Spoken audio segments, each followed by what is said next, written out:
Good morning, dear students. St. Joseph Convent Senior Secondary School, Ratlam. Class 7th, Subject Hindi. Myself, Anjali Jain. प्यारे बच्चों, आज का video है पाठ 8। कहानी है हमारी निराली दिवाली। यह भाग 2 वीडियो है।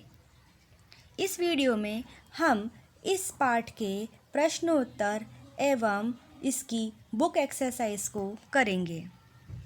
तो सबसे पहले आपके सामने प्रश्न आएंगे, सोचिए और बताइए।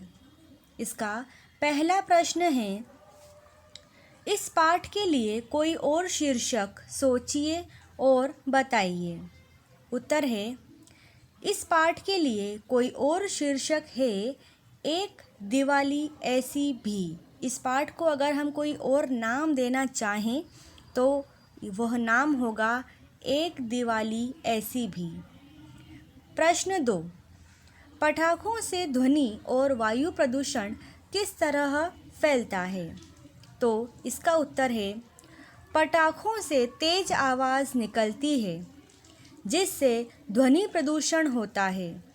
पटाखों से निकलने वाले धुएं से वायु प्रदूषण होता है।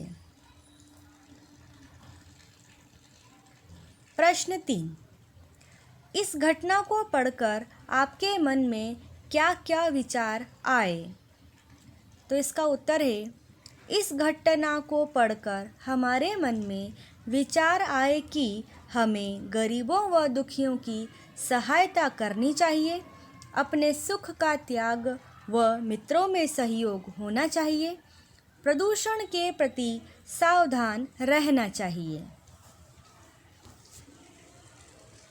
बच्चों, अगले प्रश्न आएंगे अति लघु उत्तर, जिसका पहला प्रश्न है, चिन्नम्मा के रोने का क्या कारण था?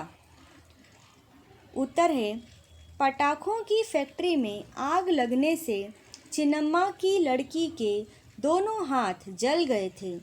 यही चिन्नम्मा के रोने का कारण था। प्रश्न 2, दिवाली में सबसे ज़्यादा रोशनी कहाँ हुई?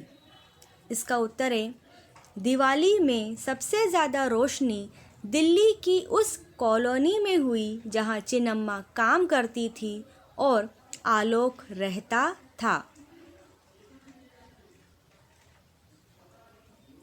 प्रश्न 3, बच्चों ने कितने रुपए इकट्ठे करके चिन्नम्मा को दिए? इसका उत्तर है, बच्चों ने लगभग 2000 रुपए इकट्ठे करके चिन्नम्मा को दिए। अगले प्रश्न आएंगे लघु उत्तर। इसका पहला प्रश्न है,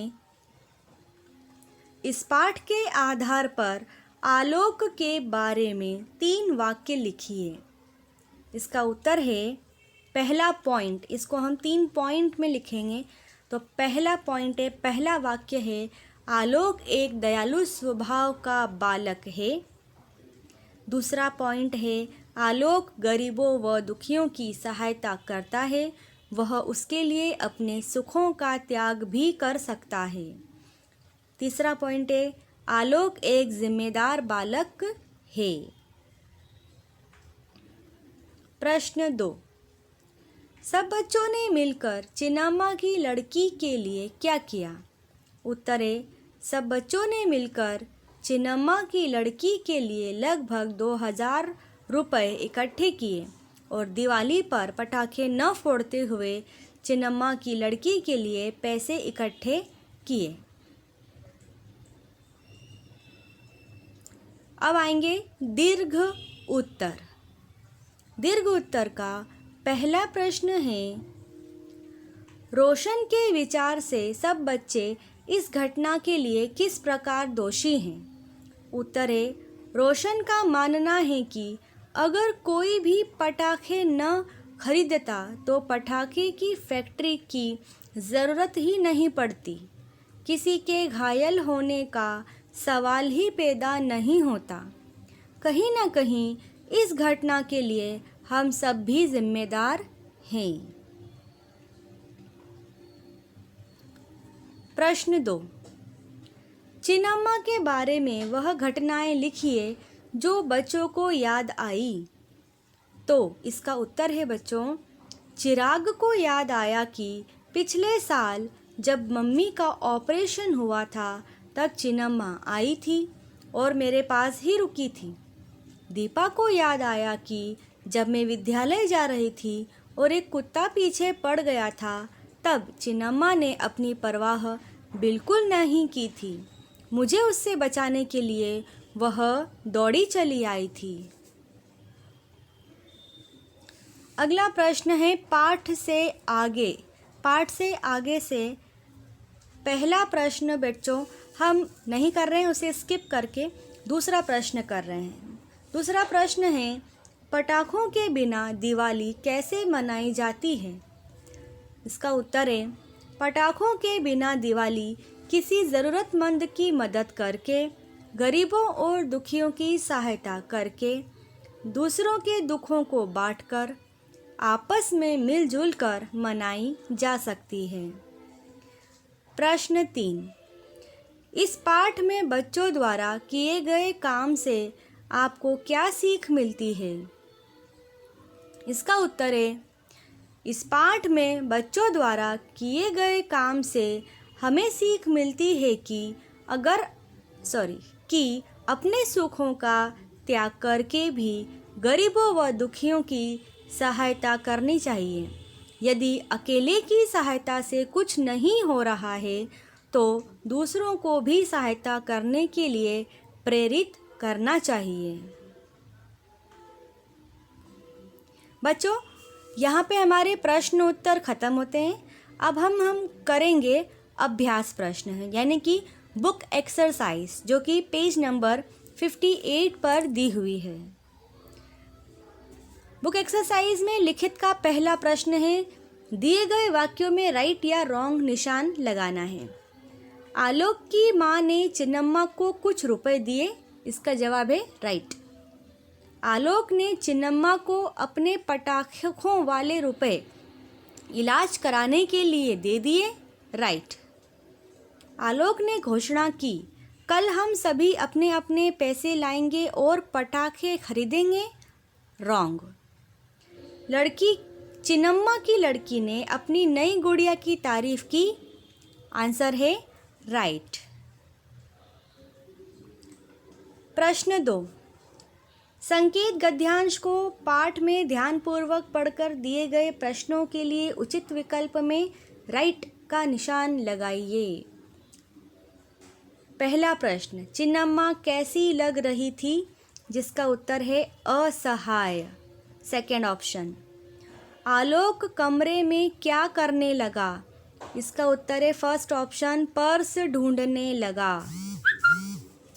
आलोक ने पैसे किस लिए रखे थे। इसका उत्तर है पटाखे खरीदने के लिए।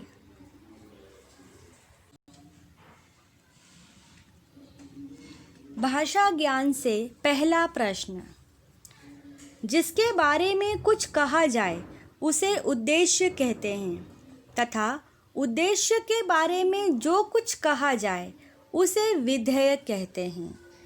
बच्चों समझिएगा कि उद्देश्य जिसके बारे में कुछ कहते हैं उसे कहते हैं।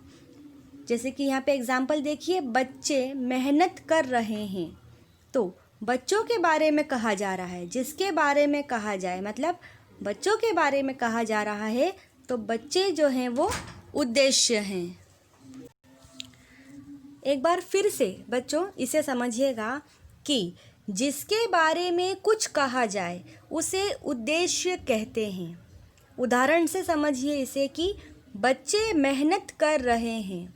बच्चों के बारे में बात की जा रही है, तो बच्चे ये शब्द उद्देश्य कहलाएगा।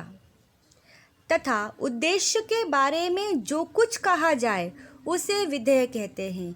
अब बच्चों के बारे में जो भी कुछ कहा जा रहा है, जैसे यहाँ पे कहा जा रहा है कि मेहनत कर रहे हैं, तो ये पूरा वाक्य जो बचा है ये विधेय कहलाता है। ठीक है। अब आपको प्रश्न दिया हुआ है, दिए गए वाक्यों में उद्देश्य पर गोला, तथा विधेय को रेखांकित कीजिए।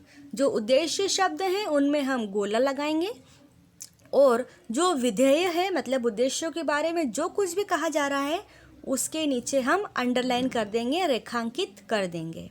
पहला, चिन्नम्मा ने उन्हें अपनी परेशानी की वजह बताई। तो यहाँ पे चिन्नम्मा ने, इसमें हमने गोला लगा दिया, ये उद्देश्य है। और बचा हुआ उन्हें अपनी परेशानी की वजह बताई, इस पे अंडरलाइन कर दिया, ये विधेय है। एक बात ध्यान रखिएगा बच्चों कि उद्देश्य के साथ में अगर कोई कारक विभक्ति चिन्ह आती है, जैसे ने, को, में, से, पर, ये सब कारक विभक्ति चिन्ह है, के लिए, ये भी, तो वो कारक का विभक्ति चिन्ह भी उद्देश्य के अंतर्गत ही आता है। ठीक है। सेकंड देखिए, आलोक चिन्नम्मा की लड़की को जानता था। यहाँ पे आलोक उद्देश्य है और चिन्नम्मा की लड़की को जानता था, ये अंडरलाइन करेंगे, विधेय है। मम्मी पापा ने पटाखे खरीदने के लिए पैसे दिए। मम्मी पापा ने, ये उद्देश्य है, गोला कर दिया। पटाखे खरीदने के लिए पैसे दिए, विधेय हो गया।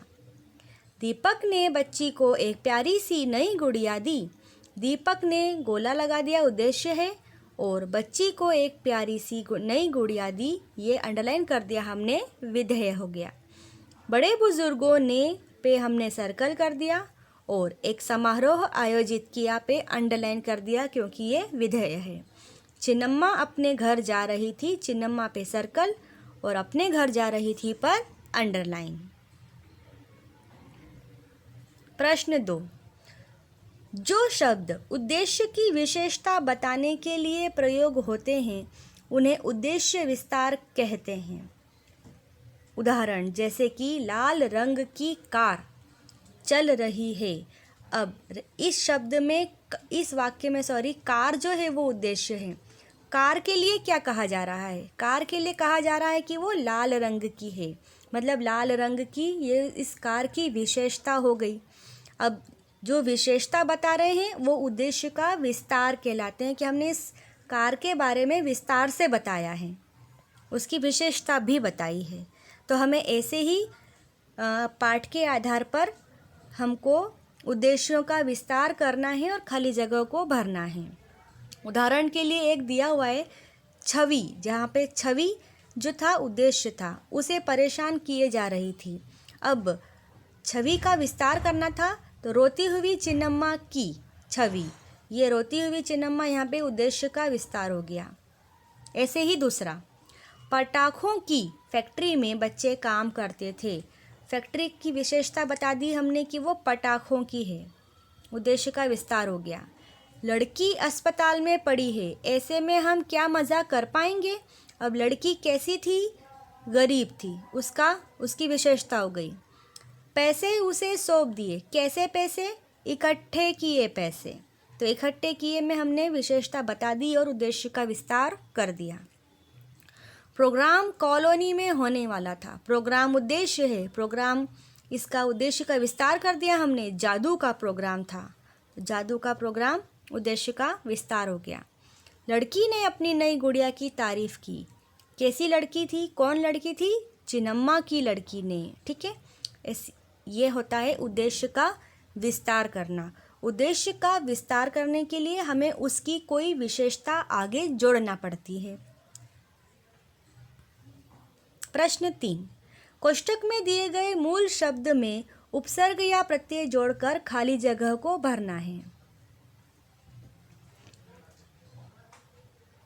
कोष्टक में जो मूल शब्द दिए हुए हैं उसमें या तो उपसर्ग प्रत्ययों को जोड़ के हमें खाली जगह से इसे भर देना है। चिन्नम्मा एकदम असहाय लग रही थी, अ प्लस सहाय को जोड़ दिया, असहाय हो गया। तुमने उसकी पढ़ाई क्यों छुड़वा दी? पढ़ प्लस आई से बन गया पढ़ाई। उसके विचार का खामोशी से स्वागत किया गया, खामोश प्लस बड़ी ई, खामोशी। सभी लड़की के साथ घटी दुर्घटना की चर्चा कर रहे थे, दुर प्लस घटना से बना दुर्घटना। पटाखों से सिर्फ प्रदूषण होता है, प्र प्लस दूषण से बना प्रदूषण। प्यारे बच्चों, यहीं पर यह पाठ ख़त्म होता है। इस पाठ के प्रश्नोत्तर और बुक्स एक्सरसाइज ख़त्म होती है।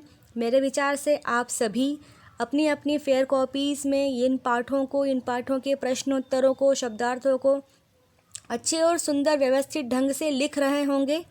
आप ये सारे पाठ अपनी कॉपीज़ में कंप्लीट करिएगा, बिल्कुल भी देर मत करिएगा और उन्हें याद भी करिएगा।